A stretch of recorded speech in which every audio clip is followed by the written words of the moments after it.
Hello, lovelies. Welcome back. Before we get started today, I wanted to show you something I had seen on a woman I follow on Instagram, Katie K's minis. That she does minis. I love minis. I love watching things about minis. I don't know what intrigues me so much. It's a lamp, but it's tiny. It's a toothbrush, but it's tiny. I don't know. Anyway, she had found, she does like mini brands, which is like an actual brand of minis, but they were books. And so I ordered some, and I was going to save them for my birthday month, but I needed a pick-me-up last night. And I was like, I'm going to go ahead and open one.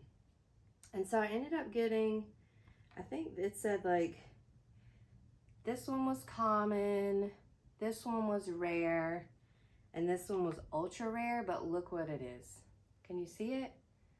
It's Black Beauty. So it's like, I'm gonna share it. And then I'm thinking, I've got 4 more balls because, long story short, I ended up needing to buy 5 total to get it delivered. I've been looking for these. Amazon sold out of them.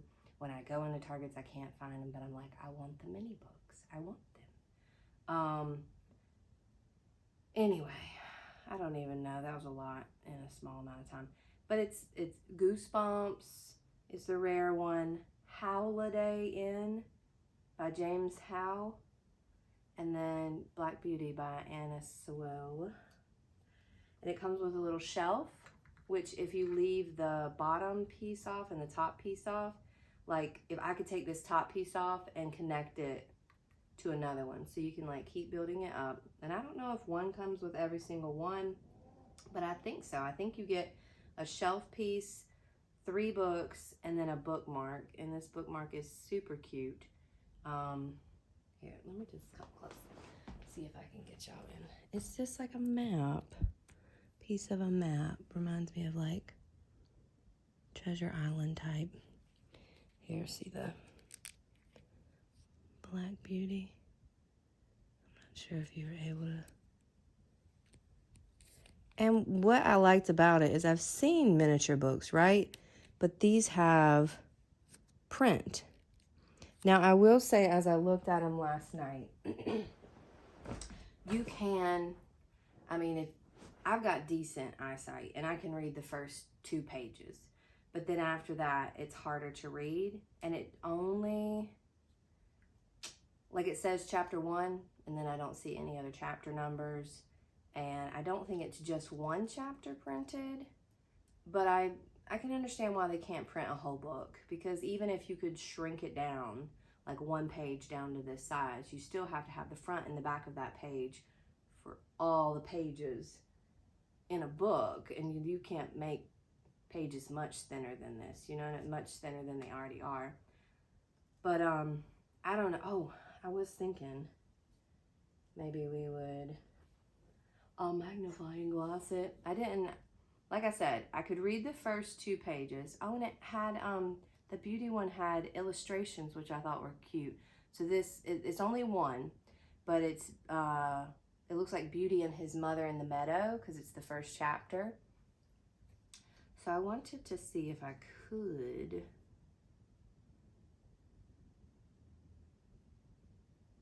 see, and that's the thing. Like on the first, yeah.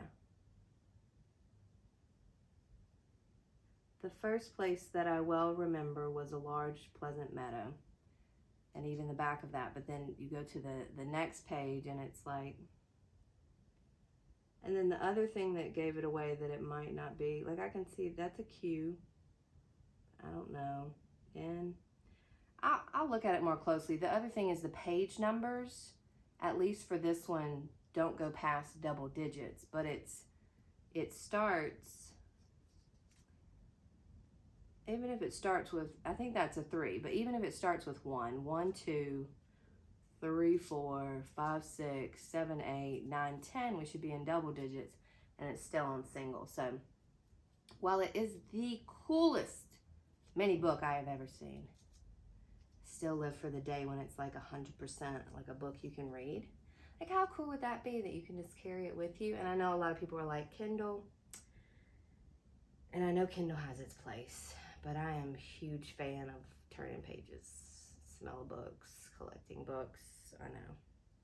I know there are also problems in that, because, you know, Kindle has, like I said, has its place. So it's like reduce, reuse, recycle. It's great for our environment. But I like a book. I like a book. I like to be able to touch it. I don't know. It's nostalgic. It's a friend that's there. It's the magic of it being different depending on which one you open, and sometimes you don't know what it's going to be until you open it, and I don't know. But I get it. I do think Kindle has its place, and is very helpful in our society. I mean, where else can you travel with literally an endless supply of books? You you can't without a Kindle. So anyway, loves, wanted to share that with y'all, especially once I saw I got Black Beauty. Let's read a chapter together. We got chapter 35, Jerry Barker. I never knew a better man than my new master. He was kind and good, and as strong for the right reason as John Manley, and so good-tempered and merry that very few people could pick a quarrel with him. He was very fond of making little songs and singing them to himself. One he was very fond of was this: Come father and mother and sister and brother, come all of ye, turn to and help one another. And so they did. Harry was as clever at stable work as a much older boy, and always wanted to do what he could. Then Polly and Dolly used to come in the morning to help with the cab, to brush and beat the cushions and rub the glass, while Jerry was giving us a cleaning in the yard, and Harry was rubbing the harness. There used to be a great deal of laughing and fun between them, and it put Captain and me in much better spirits than if we had heard scolding and harsh words.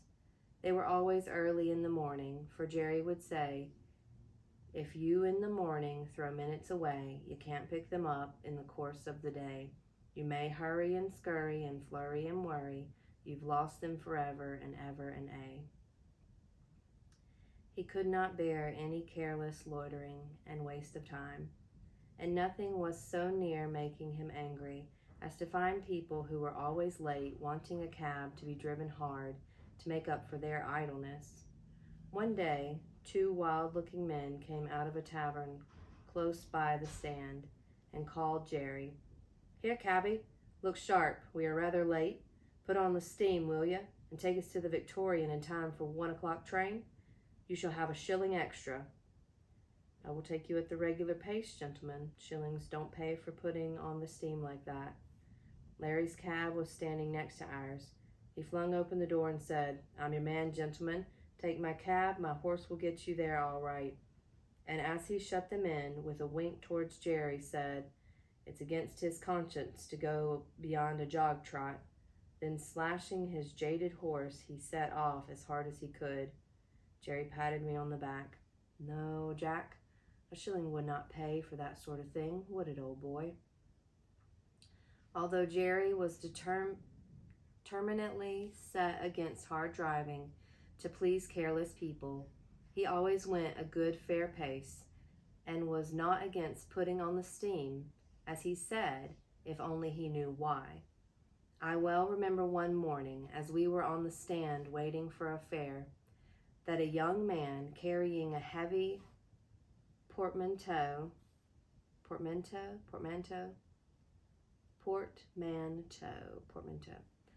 trod on a piece of orange peel which lay on the pavement, and fell down with great force. Jerry was the first to run up and lift him up. He seemed much stunned, and as they led him into a shop, he walked as if he were in great pain. Jerry, of course, came back to the stand, but in about 10 minutes one of the shopmen called him, so he drew up to the pavement. "Can you take me to the Southeastern Railway?" said the young man. "This unlucky fall has made me late, I fear, but it is of great importance that I should not lose the 12 o'clock train. I should be most thankful if you could get me there in time, and will gladly pay you an extra fare." "I'll do my best," said Jerry heartily. "If you think you are well enough, sir," for he looked dreadfully white and ill. "I must go," he said earnestly. "Please to open the door, and let us lose no time." The next minute Jerry was on the box with a cheery chirrup to me, and a twitch of the rein that I well understood.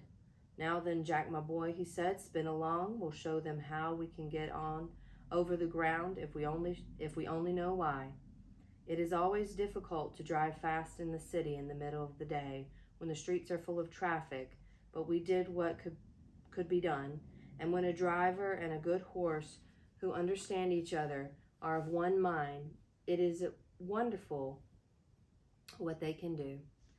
I had a very good mouth, that is, I could be guided by the slightest touch of the rein, and that is a great thing in London, amongst carriages, omnibuses, carts, vans, trucks, cabs, and great wagons creeping along at a walking pace. Some get going one way, some another, some going slowly, others wanting to pass them, omnibuses stopping short every few minutes to take up a passenger, obliging the horse that is coming behind to pull up to or to pass and get before them.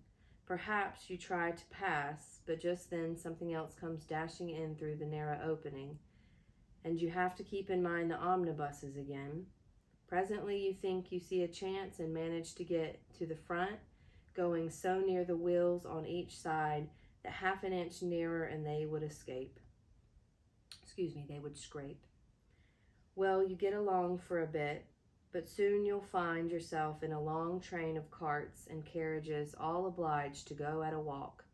Perhaps you come to a regular block-up and have a stand still for minutes together, till something clears out into a side street or the policeman interferes.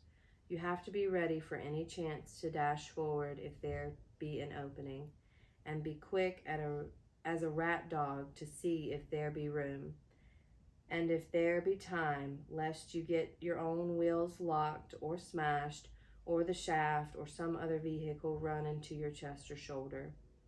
All this is what you have to be ready for if you want to get through London fast in the middle of the day. It wants a deal of patience. It wants a deal of practice. I'm sure patience too, but it wants a deal of practice. Jerry and I were used to it, and no one could beat us at getting through when we were set upon it. I was quick and bold and could always trust my driver. Jerry was quick and patient at the same time and could trust his horse, which was a great thing too. He very seldom used the whip. I knew by his voice and his click-click when he wanted to get on fast, and by the reins where I was to go. So there was no need for whipping, but I must go back to the story. The streets were very full that day, but we got on pretty well as far as the bottom of Cheapside, where there was a block for 3 or 4 minutes. The young man put his head out and said anxiously, "I think I had better get out and walk. I shall never get there if this goes on." "I'll do all that can be done, sir," said Jerry. "I think we shall be in time. This block-up cannot last much longer, and your luggage is very heavy for you to carry, sir." Just then the cart in front of us began to move, and then we had a good turn. In and out we went, as fast as horseflesh could do it, and for a wonder had a good clear time on London Bridge, and there was a whole train of cabs and carriages all going our way at a quick trot, perhaps wanting to catch that very train. At any rate, we whirled into the station with many more, just as the great clock pointed to 8 minutes and 12 o'clock. "Thank God we are in time," said the young man, "and thank you too, my friend, and your good horse. You have saved me more than money can ever pay for. Take this extra half-crown." "No, sir, no, thank you, all the same. So glad we hit the time, sir, but don't stay now, sir. The bell is ringing. Here, porter, Take this gentleman's luggage. Dover line, 12 o'clock train. That's it." And without waiting for another word, Jerry wheeled me round to make room for other cabs that were dashing up at the last minute, and drew up on one side till the crush was past. "So glad," he said, "so glad. Poor young fellow. I wonder what it was that made him so anxious." Jerry often talked to himself quite loud enough for me to hear when we were not moving. On Jerry's turn to the rank, there was a good deal of laughing and chaffing at him for driving hard to the train for an extra fare, and, as they said, all against his principles, and they wanted to know how much he had pocketed. "A good deal more than I generally get," he said, nodding slyly. What he gave me will keep me in little comforts for several days." "Gammon," said one. "He's a humbug," said another, preaching to us and then doing the same himself. "Look here, mates," said Jerry. "The gentleman offered me half a crown extra, and I didn't take it. 'Twas quite enough pay for me to see how glad he was to catch the train, and if Jack and I chose to have a quick run now and then to please ourselves, that's our business and not yours." "Well," said Larry, "you'll never be a rich man." "Most likely not," said Jerry, "but I don't know that I shall be the less happy for it. I have heard the commandments read a great many times, and I never noticed that any of them said, 'Thou shalt be rich.' And there are a good many curious things in the New Testament about rich men that I think would make me feel rather queer if I was one of them. If you ever do get rich," said Governor Gray, looking over his shoulder across the top of his cab, "you'll deserve it, Jerry, and you won't find a curse come with your wealth. As for you, Larry, you'll die poor. You spend too much in whipcord." "Well," said Larry, what is a fellow to do if his horse won't go without it?" "You never take the trouble to see if he will go without it. Your whip is always going as if you have the St. Vitus dance in your arm, and if it is not wear you out, it wears your horse out. And no, you are always changing your horses, and why? Because you never give them any peace or encouragement." "Well, I have not had good luck," said Larry. "That's where it is." "And you never will," said the governor. "Good luck is rather particular who she rides with, and mostly prefers those who have got common sense and a good heart. At least that is my experience." Governor Gray turned round to his newspaper, and the other men went to their cabs.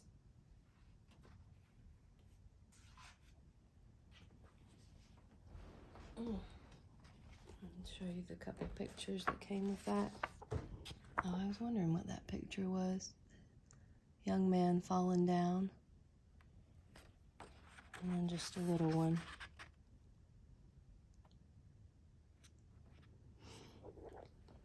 And that's it for today.